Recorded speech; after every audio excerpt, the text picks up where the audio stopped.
Hello friends, part 9 देखने से पहले सब्सक्राइब कर लो। उसके बाद मैं आज का पार्ट एक्सप्लेन करूंगी, नहीं तो मैं नहीं करने वाली। किस सीन को भी स्किप कर दूंगी, सच्ची बोल रही हूँ। आज की स्पेशल थैंक्स है प्रियंका महंतो को।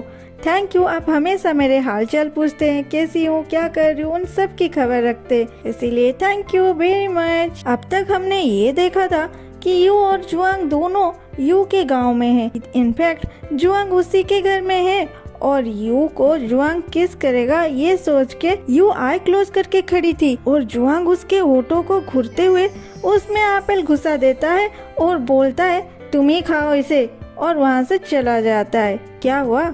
मैं तो बोली थी आप सब्सक्राइब नहीं करोगे तो मैं किस सीन स्किप कर दूंगी। आप अभी सब्सक्राइब कर लो, मैं अभी किस सीन ऐड कर देती हूँ। ओके, ड्रामा को आते हैं। यू बोलती है इतनी मीठा एप्पल नहीं खाओगे, मत खाओ, मैं खा लूंगी। जुआंग माउंटेन में जाके मिट्टी को टेस्ट कर रहा था, तभी जियान आके बोलता है ये एरिया बहुत ही घटिया है, यहाँ तो ड्रोन उड़ना भी बैन है, और मैंने ड्रोन मंगा लिया। और पास बैठ के बोलता है प्रोफेसर आप किसी लड़की से मिलके आए हो क्या? लेकिन इस जंगल में लड़की कहाँ से मिल गई आपको, वो भी परफ्यूम लगाने वाली? प्रोफेसर सच सच बोलो, कहीं आप लड़कियों की परफ्यूम यूज तो नहीं करते? जुआंग उस पर ध्यान नहीं देता और जगह जगह जाके अनोआ पौधा ढूंढने लग जाता है, लेकिन हर जगह उसे टूटा हुआ या सूखा हुआ अनोआ पौधा मिलता है और निराश होके वो होटल लौट आता है। रात में टियान यू के साथ बात करने उसके पुराने घर जाती है।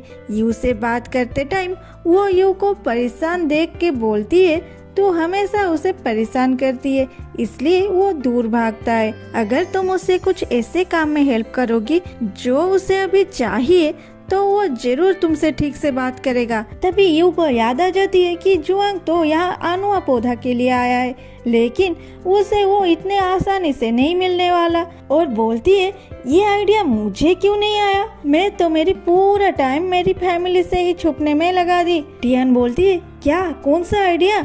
तो यू उसे सारी बात बताती है। टियान बोलती है अरे तू तो माउंटेन के चप्पे चप्पे से वाकिफ है, अब तो जुआंग तुम्हारी ही होगा। इधर सुबह जुआंग परेशान था और माउंटेन का मैप निकाल के कहाँ कहाँ वो गया है लिख रहा था।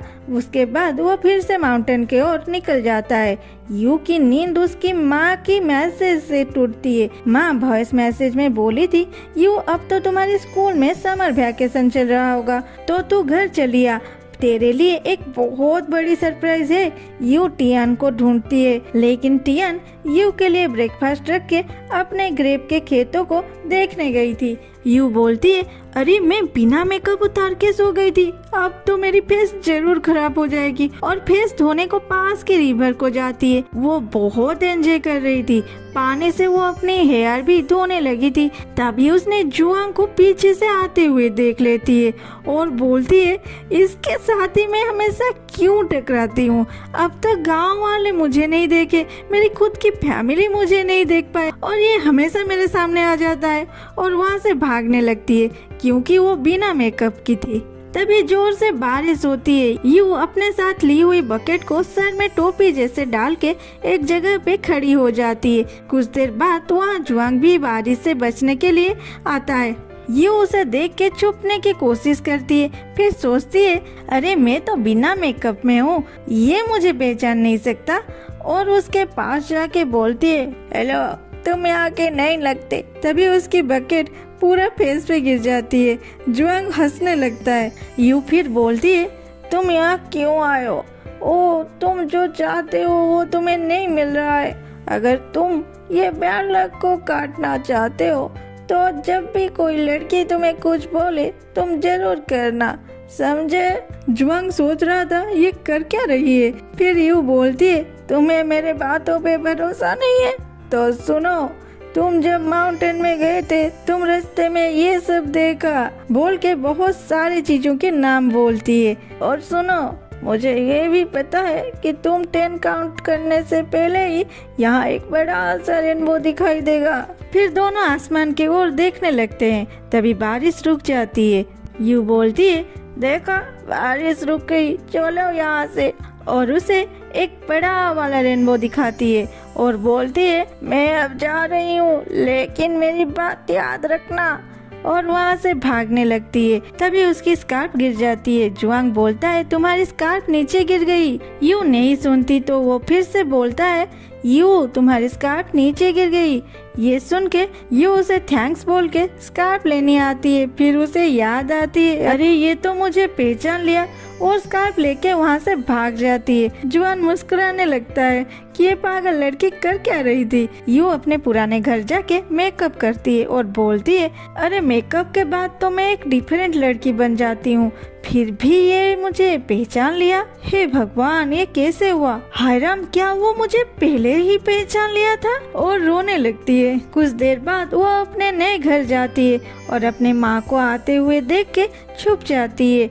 माँ के जाने के बाद वो छुपते हुए पापा को चकमा देते हुए घर के अंदर आ जाती है और जुआंग को बोलती है सुनो मेरी बात मान जाओ, अगर तुम मेरे पेरेंट्स के सामने मेरी बॉयफ्रेंड बन के जाओगे तो मैं तुम्हें पूरा माउंटेन घुमाऊंगी, वो भी फ्री में। जल्दी बोलो तुम क्या चाहते हो। तभी यू अपने माँ की आवाज सुनती है। उसकी माँ बोल रही थी अरे मैं घर पे बैग भूल गई हूँ। ये सुनते ही यू हड़बड़ा जाती है और उसकी पैर फिसल जाती है और वो जुआंग के ऊपर गिर जाता है। उधर बाहर से माँ पापा एक दूसरे से लिपटे हुए देख लेते हैं और घर के अंदर से मैं ये बोलते हुए बाहर आता है माँ तुमने मेरी डंबल्स देखी है। और वो भी उन दोनों को इस हालत में देख लेता है। यू बड़ी मुश्किल से खड़ी होती है। माँ बोलती है यू तुम यहाँ क्या कर रही हो। यू बोलती है सरप्राइज। आप लोगों को मेरी सरप्राइज कैसी लगी। माँ पापा I miss you very much के माँ के पास जा ही रही थी। माँ बोलती है वही रुक जा, पहले ये बता ये कौन है। यू बोलती है ये मेरी बॉयफ्रेंड है जुआंग। माँ बोलती है ये सच में तेरी बॉयफ्रेंड है ना। यू जुआंग से चिपकते हुए बोलती है हाँ। माँ पूछती है तो तुम दोनों अलग अलग क्यों आए। माँ मैं 3 दिनों से बहुत बिजी थी और इन्हें कुछ स्टडी करना था। वो मुझे इन्फॉर्म किए थे कि मैं कुछ दिनों के लिए बाहर जा रहा हूँ और मैं उन्हें अपने फैमिली के बारे में कुछ नहीं बोली थी। फिर भी ये हमारे होटल में ही ठहरे हैं। देखो हम एक दूसरे के लिए ही बने हैं। और हंसते हुए जुआंग को बोलती है जुआंग प्लीज बचा लो प्लीज जुआंग। और जुआंग यू को गुस्से से घूरता है। क्या जुआंग मना कर देगा। उसके बाद घर लोग कैसे रिएक्ट करेंगे देखते हैं अगले एपिसोड में। तब तक के लिए सब्सक्राइब कर लो और वीडियो कैसा लगा कमेंट में जरूर बताना। और तब तक के लिए bye bye tata see you, कब पता नहीं।